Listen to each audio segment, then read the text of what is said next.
Bonjour les amis, bonjour à vous, j'espère que vous allez bien. Alors moi ici il est 5h40 je pense, je suis arrivé il y a à peu près 5-10 minutes dans la serre et il fait déjà 25 degrés. Ici dans la serre je crois qu'il fait un peu moins, il fait 21 dans la serre, pardon, il fait 21. Dans la maison il fait un peu plus, l'air a du mal à se refroidir. La nuit a été assez compliquée, je vous avoue, avec des températures qui n'ont quasiment pas baissé et c'était dur, c'était assez compliqué. Mais bon, on va pas se plaindre, on a des températures idéales pour le jardin, donc c'est top. Par contre, c'est vrai que pour nous, c'est vraiment difficile.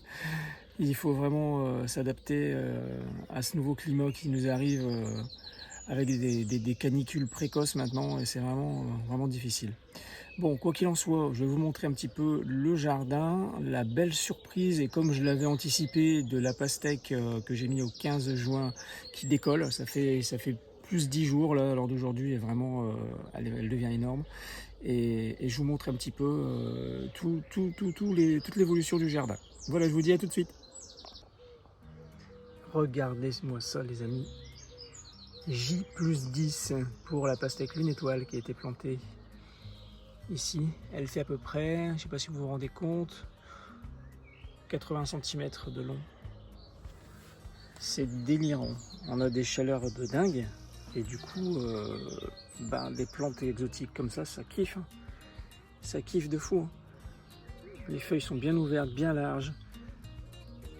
On voit la différence avec les plants que j'avais pu mettre au 15 mai qui ont aussi souffert. Regardez ici, celui-là, il a quoi? Il a J+5, hein, je crois. Hein. Alors c'est fou, hein. C'est fou. Hein. Et celui-là aussi, J+5. Et on voit un développement complètement dingue. Complètement dingue. Et pour ceux qui ont été mis entre le 15 mai et début juin,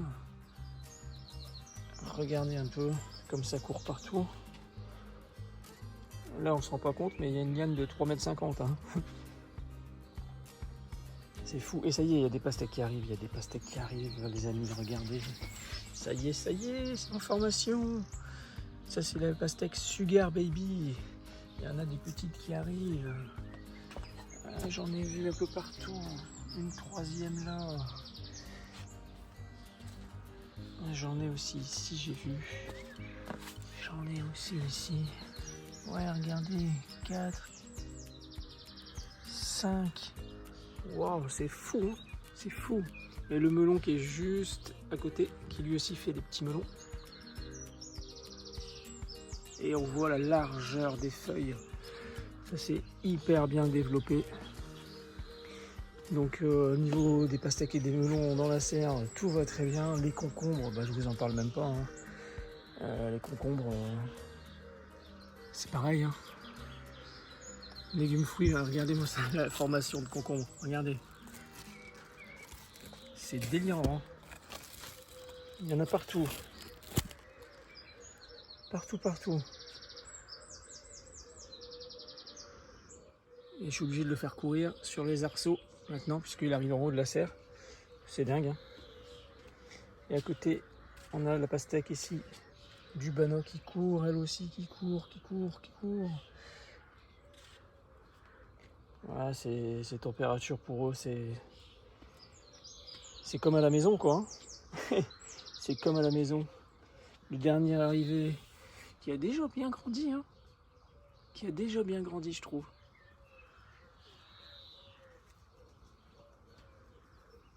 Et les melons, c'est pareil. Ça kiffe.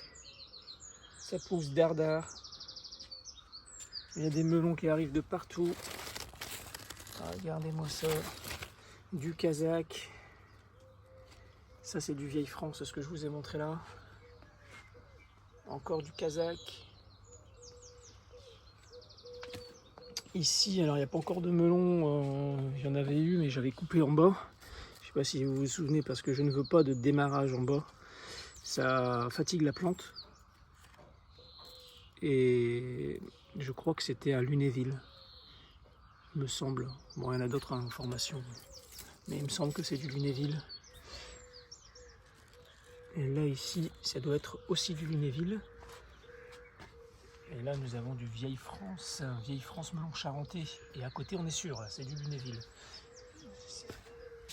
C'est du melon de Lunéville, que je vous conseille vivement. Je vous l'ai déjà dit, mais très honnêtement, c'est super bon. En tout cas, tout pousse super bien dans la serre. Les betteraves aussi, malgré les fortes chaleurs. Donc ça, c'est top. Et ce qui pousse super bien, c'est les maïs. Il y a du linge, hein, je suis désolé, il y a du linge qui sèche. Regardez les maïs en formation, on a les épis qui sont là déjà. Regardez, il y en a partout. C'est génial. Et même les derniers qu'on a mis, ils font déjà un bon petit mètre, 1,20 m je dirais. Et ce matin, on va pouvoir se faire un jus de la betterave, je pense. Regardez, ça commence à se former bien comme il faut. J'en ai mangé une hier. Alors, elle n'était pas énorme, mais elle était déjà belle. Ouais, ça se forme. Super. Et les céleris vont être beaux aussi, les céleris. Ils vont être magnifiques. Bon, il faut les arroser beaucoup.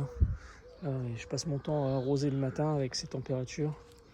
Et regardez les courgettes que j'ai plantées il y a 3-4 jours. Regardez comment c'est lancé.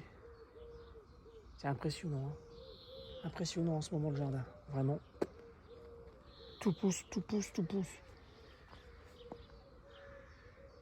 Et puis bon, ma terre lourde et argileuse dont je me plains fréquemment, en fait, là, elle me sert quand même. Et clairement, niveau rétention d'eau, elle est vraiment top. Elle est vraiment top. Parce que là, j'arrose, mais l'humidité, elle reste quand même beaucoup. Donc c'est assez contrainte, mais ça a ses avantages aussi. Faut l'avouer. Et regardez mes haricots, comment ils sont partis aussi. Ils sont déjà en train de monter, regardez. Hop, on voit. Ils sont déjà en train de monter. Ah, c'est pareil, de la chaleur pour les haricots, c'est nécessaire. On va encore manger du petit pois, les amis. On va encore manger du petit pois. On est gavé de petits pois. Le jardin, l'inconvénient, c'est ça. C'est que on a tout d'un coup, surtout que des températures comme celle-là. Donc du coup, on peut pas étaler, quoi. Enfin, on peut pas étaler. On peut étaler, mais c'est un peu plus compliqué. Parce que la conservation n'est pas la même. Conserver les petits pois frais et les petits pois en boîte, c'est pas la même chose. Et comme on les veut vraiment frais, m'en faire des boucaux, j'en fais pas, un jour peut-être. Il reste plus que ça comme eau. J'ai plus que ça comme eau de cette cuve. Ailleurs, c'est terminé. J'utilise beaucoup d'eau avec l'irrigation dans la serre, avec tous les arrosages en ce moment, parce qu'avec ces températures-là, il y a intérêt à arroser. Je vous raconte pas. Les courgettes, oh là là là là, il y a de la courgette. Les amis, il y en a plein, celle-là, elle est bonne à récolter. On va l'accueillir. Hop. Ouais, regardez-moi ça. Magnifique. Magnifique. J'en ai encore une là ici à cueillir aussi, j'ai l'impression. Et on a de la courgette jaune aussi qui arrive. On a de la courgette jaune. Ouais, regardez. C'est beau ça. C'est beau. C'est top. Bon, les amis, je vais vous laisser, j'ai de l'arrosage à faire. Encore et encore. Beaucoup d'arrosage à faire, surtout dans la serre, j'ai mis l'irrigation, bien sûr. Vous voyez, ça part de ma petite cuve. Mon système d'irrigation, mais il faut que je remplisse ce tonneau là, parce que c'est chiant. Il faut que je remplisse ce tonneau tout le temps. Je pense que je vais trouver une solution pour surélever ma cuve et mettre le système d'irrigation directement de là-bas. Parce que c'est vrai que c'est contraignant, il faut que je remplisse à chaque fois, que je transvide ma cuve jusqu'au bidon. Et franchement, ça devient un peu contraignant. Surtout que je fais ça le matin et qu'après il faut partir bosser, il faut déjeuner, c'est la course dès le matin quoi. Mais bon, le goutte à goutte c'est vraiment un système super. Je vous avoue qu'il n'y a pas mieux pour les melons et les pastèques. C'est top. On évite toutes les maladies. On humidifie le sol à un rythme qui leur convient parce que ça va en profondeur. Plutôt qu'un gros arrosage, c'est préférable pour les cucurbitacées et particulièrement pour ces cultures. Mais là, ça me demande un peu de travail.